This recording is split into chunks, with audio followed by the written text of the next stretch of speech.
Hi guys, I'm Sean. This is Alyssa. Gus is in our hearts. And this is Internet Rabbit Hole Daily. Here we are again, folks. We are checking out the multiverse in Hindu cosmology. That's right.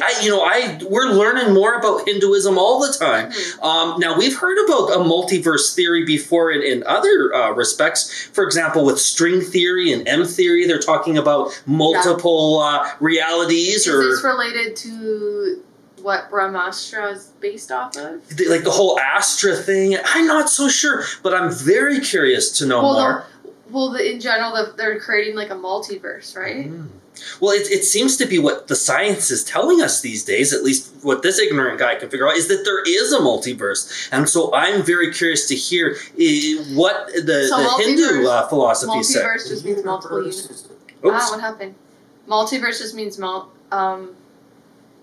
it means multiple universes? Yeah, multiple yous, multiple different versions of the same event, all of that stuff. That's at least how I understand it. So this is going to be quite fascinating. Now, this isn't the only video on Hindu cosmology, so I have a feeling this is only going to be the first step. So, okay, we should have a window open because it's getting real hot in here, but... the channel is Unveiled. So. Ooh, okay. The universe is a vast and complex place that in many ways we still don't understand. We exist on this relatively tiny rock called Earth, floating around a relatively average star, the Sun. And with the help of modern technology, we've only just begun to explore even a tiny part of the space that surrounds us. Given our modest cosmic standing, then, it's incredible to think that even if we were to somehow explore the entirety of the universe, there might still be more out there. But this is Unveiled, and today we're setting sail to travel the multiverse, and this time through the lens of Hindu cosmology. Do you need the big questions answered? Are you constantly curious? Then why not subscribe to Unveiled both of those for more things. clips like this one, and ring the bell for more thought-provoking content. If you're a fan of science fiction, superhero movies, pretty much anything nowadays, then you're probably familiar with the multiverse, the theory that we're all living in only one of possibly infinite parallel universes. And while there's no confirmed scientific consensus as to whether or not the multiverse, in any of its many guises, is true, it is a concept that has crossovers into faith as well. So for today's video, we're assessing the multiverse as conceived in Hindu cosmology. To understand this multiverse, it's helpful to first consider other aspects of Hindu mythology. For example, there's an important distinction made here between matter and spirit. In Hinduism, the universe is composed of both of these things, with the main difference being that matter is physical and can therefore be destroyed, whereas spirit is non-physical and can so never be destroyed. For Hindus, the physical, material part of existence is then an illusion. And so it follows that the ultimate goal of Hinduism is to reach enlightenment, a level of existence at which one can see through the illusion and realize that all material things are temporary and that the spirit is always more important. Breaking out of the matrix. The cyclical nature of existence is another major and well-known theme in Hinduism, and ultimately it's another key aspect to the Hindu multiverse. The idea is that all material things go through three main phases of creation, preservation, and destruction. Therefore, again, the physical part of the universe, all things that we can see, feel, hear, and so on, must eventually be destroyed. These three phases are often represented by three of the most prominent Hindu gods: Brahma, the creator, Even the sun Vishnu, dies. the preserver, and Shiva, the destroyer. And it's believed that the interactions between these three are what fundamentally result in a many-layered reality of multiple universes, a multiverse. In Hindu tradition, the lifespan of the universe corresponds to the lifespan of Brahma, at the end of which Brahma dies and the universe is destroyed with him. Fortunately, though, even after the death of the universe, all is not lost, and a new universe is born out of the ashes of the old. In this way, it's sometimes argued that Hindu cosmology has some similarities with modern scientific theories regarding the universe. Hinduism essentially holds that everything is born from a single point. Much like the Big Bang. Like it is in the Big Bang Theory. It then posits that everything eventually collapses into that same point, which comes close the to oscillating another theory of floated the universe, I scientific believe. prediction for our universe's fate, known as the Big Crunch. What's most important, though, is that because a new creation always follows from destruction in Hinduism, destruction isn't considered a bad thing. After all, the god Shiva, the destroyer, has a divine duty to end the universe in order to pave the way for a new one, and he's worshipped for doing so. Which brings us back to that distinction between matter and spirit. Matter, remember, can be destroyed, but that's fine because the spirit continues. The Hindu multiverse, in one sense, then, refers to the fact that the universe is not a single space, but rather infinite spaces occurring one after another. But perhaps even more significantly, across various Hindu texts, there is mention not just of one universe that goes through this cycle of birth, death, and rebirth, but rather many. In some cases, it's suggested that there's an endless number of universes that all coexist at the same time. It's variously said that these universes float around just like atoms do from our perspective, and that each one contains its own Brahma, Vishnu, and Shiva, its own story of birth, preservation, and destruction. It's said that each universe consists of many unique layers, too, including earth, water, fire, air, and sky, to add more detail. But despite these structural similarities, each universe has the potential to be unique. By hosting different creatures, for example, different environments, cultures, and perhaps different rules of nature. Yeah, different and rules of nature. Some universes even come with other universes contained inside them. The possibilities are essentially endless then.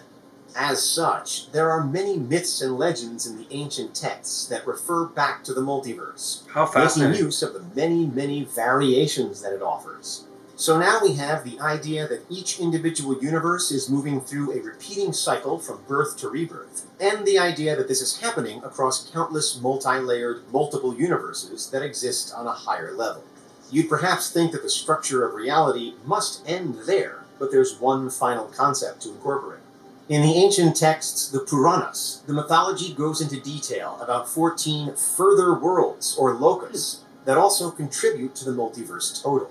There is some debate as to whether lokas are intended to be taken literally as physical realms, or if they're meant as symbolic representations of different levels of consciousness, but in either case, they play a major role.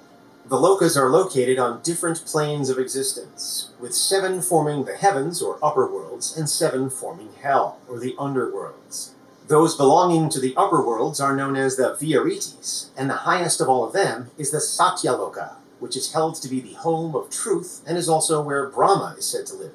The upper lokas then descend through various levels, all containing various supreme and good deities, until we get back to Earth, which is the first and lowest of the upper worlds. From here, though, we can descend further into the lower 7 lokas, which are called the Pataulas. I was not aware of At this. the lower stages, we encounter various demons and malevolent forces, until we finally arrived at the lowest and worst level, the Nagaloka.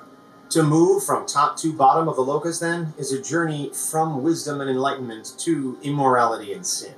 And with Earth situated close to the center, it's easy to see that the lesson contained here is that we, mere human beings, can wind up rising or falling depending on the actions we take during our lives.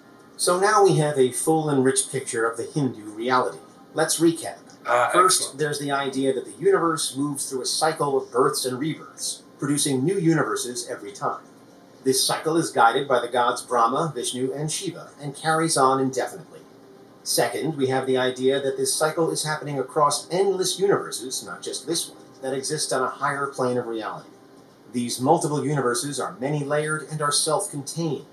Third, and finally, inside each of these many cyclical universes, there's a fundamental structure of lokas, split across 14 levels in total.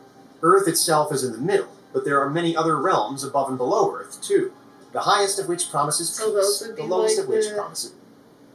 Maybe dimensions? Uh, or the different... I think there are perhaps different planes of understanding that a person can come to in a lifetime. Yeah. I think, and perhaps if one could even ascend to higher levels or they can descend to lower levels, that's the sense I'm getting. Yeah. is torment. For the most part, the myths and legends suggest that traveling across the multiverse is difficult, if not impossible, and many of those who do achieve it only do so with the help of at least one divine being. But to finish, we'll again highlight the distinction. Yeah, I don't think we can because they're separate and physical distinct. matter and the non-physical spirit. When considered against the backdrop of the multiverse, we encounter the possibility that the spirit can go to places that are Like otherwise astral impossible for our Right. physical bodies to reach. We're imbued with consciousness, imagination, and emotions like love, fear, and hope. It's these that color or cloud our experience of life, and it's perhaps through these that we can gain a greater understanding. The multiverse in Hindu cosmology is perhaps then as much a spiritual concept as it is a physical one. There are elements of it that share similarities with emerging theories in physical science, yes, but to truly explore this particular version of the multiverse, you must prepare for a journey deep into your soul. Navigate that journey well, and enlightenment can be yours. What do you think? Is there anything we missed? Let us know in the comments. Check out these other clips from Unveiled, and make sure you subscribe and ring the bell. And it looks for like our they latest cover all sorts of stuff, just and then it just happened to Yeah. be that video sort of intersected with Hinduism. That's very cool. Unveiled. They were sort of talking about those parallel universes and how they were sort of separate and distinct, might even have their own laws like laws of the universe in their own universe kind of thing. That really lines up with a lot of the stuff people are talking about for M theory or string theory. So, wow. This is a cool channel, guys. Yeah. Stephen Hawking said it would destroy us. That's right. We don't want to... Are doing it anyway. They're contacting extraterrestrials, and he's afraid that... Haven't they already been contacting them for years? We have been contacting them for years, but that's another thing for another time. You believe that? What's I that? think you believe. Whoa, that we've been contacting? Aliens? Oh, of course, I believe in other life on other planets. I don't No, you believe that believe it's women- visited us yet, per You se. believe we've been contacting them though? I thought Yeah, you didn't no, this believe is in public. conspiracy This is public theories. record. They've been doing. NASA's been doing this for a number of years. That they've been communicating. Not communicating, but sending out messages. So they send them messages back? We have not yet gotten a message back, but we are sending messages out there. Communicated if they don't Sure. talk back. As this has nothing to do with what we're talking about, but just to clarify. By the way, you can edit this one. It's that Stephen Hawking was afraid of people sending messages out because we never know what sort of response we might get back, or who might be responding, or what might be responding. So, anyways, Okay, smarty pants. jeez Louise. Well, that was a whole lot of fun. We want to check out more about Hinduism and, sort of some of those similarities between, multiverse theories, and just there's a lot here to unpack. And we hope you guys are on that journey with us. Maybe you got some other suggestions. Let us know down below. And subscribe, click the notification bell, choose the all for the drop down so you can get updated every time we upload. Enjoy this, please click that thumbs up button and leave a comment. right, we love you guys a whole lot. This is Internet Rabbit Hole Daily RH. Sign off. Bye. Bye, guys.